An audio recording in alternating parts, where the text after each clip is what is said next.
Welcome to part 3 of the pond build at Gosford School. Today I'm going to be installing a very short dry stone wall around the shelf under here. It'll be roughly to the height of the next shelf, because on the next shelf that's where we're going to be putting the big slabs. I've got a really good range of stones which was selected from the quarry over the last few days, and really all I'm looking for is a stone with just one good face and two flat surfaces. As long as it's got a flat surface here and a good face, very easy to build a wall with.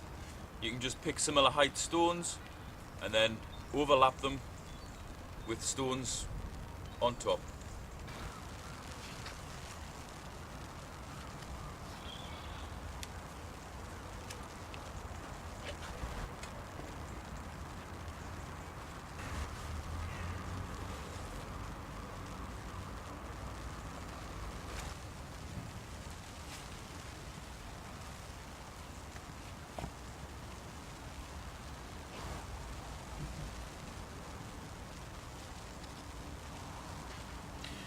If the stones aren't quite level, they'll always be pinned from behind, so that when you look at the face of the wall, you can't see any little stones sticking out.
Although I want the wall to look nice, I don't want it made so perfect that things like frogs and newts can't actually get through the wall behind it and into this cavity here, which will be a great little habitat for them. So I am leaving the odd little gap between the stones, pretty much in the bottom layer of stones, so that things can get in and hide.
The area around this side of the pond is going to have like a beachy sort of effect.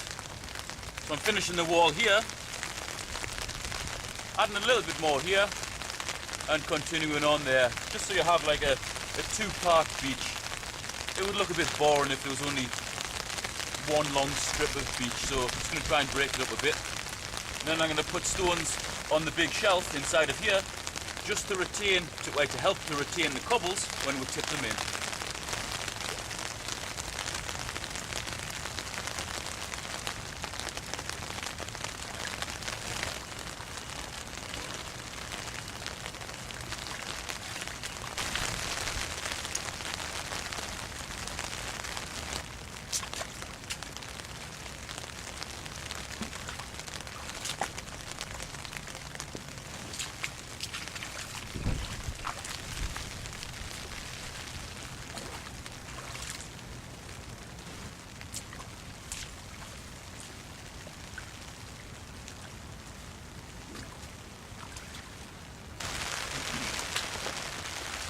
Because I've got loads of stone left, certain places around the pond, I'm going to make little refuges for amphibians.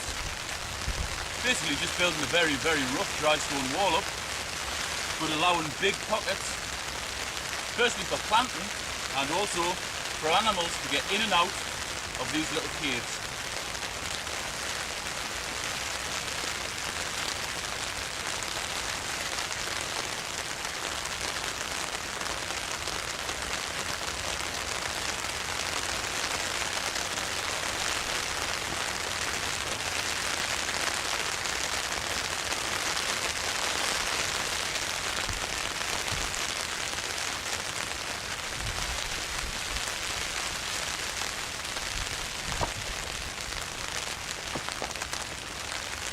By doing that, gives me little entrance holes here, places to plant,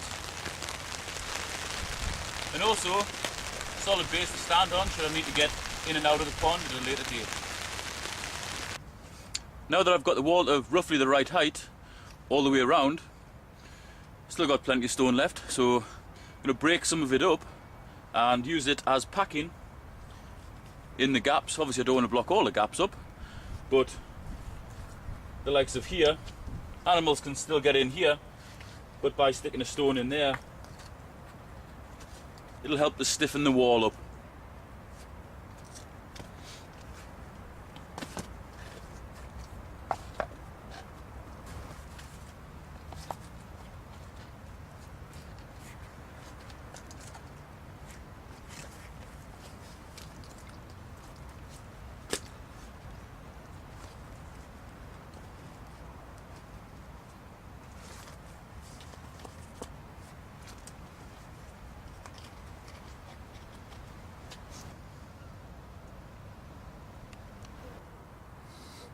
Okay, that's the wall around the outside just about finished. Well, actually it is finished, apart from the capping. I've smashed up bits of stone, put them loosely in the back there, making sure that there's plenty of space for newts and frogs and so on to get in. It's also going to be an excellent habitat for invertebrates, such as freshwater shrimp, freshwater lice, not to be confused with fish lice, mosquito larvae, and all manner of invertebrates, which will help to keep the water clear by eating away organic waste in the water. So this is the top end. Don't know whether you can see there's 1, 2, 3 big stones on the shelf. They're going to actually support the uprights for the dipping platform, which is going to go on this end. So on this end here there's going to be a dipping platform so the kids can get in and rive on in the deeper water. There's 1, 2, 3 refuges made with the excess stone. They'll be planted up. So it's starting to look fairly neat now. This top end here is going to be the beach, and by putting stones on the deep shelf, that'll help to retain all the cobbles that are going to go on here. So tomorrow, in part 4, I'll be putting some of the edging stones on, cementing those on, and also creating the beach. I appreciate the fact that this sort of design probably isn't most people's idea of what a wildlife pond should be, but by providing all of this habitat for wildlife, it's actually going to create a really sustainable wildlife pond. Most people's idea of a wildlife pond would just be a shallow scrape in the ground, lined, filled with water, lined with soil and planted up with the appropriate aquatic plants. There's not actually much habitat there, so by building it this way, it should provide masses of habitat. Thanks for watching. I'll see you in part 4, where we'll be putting the edging stone on and making the beach.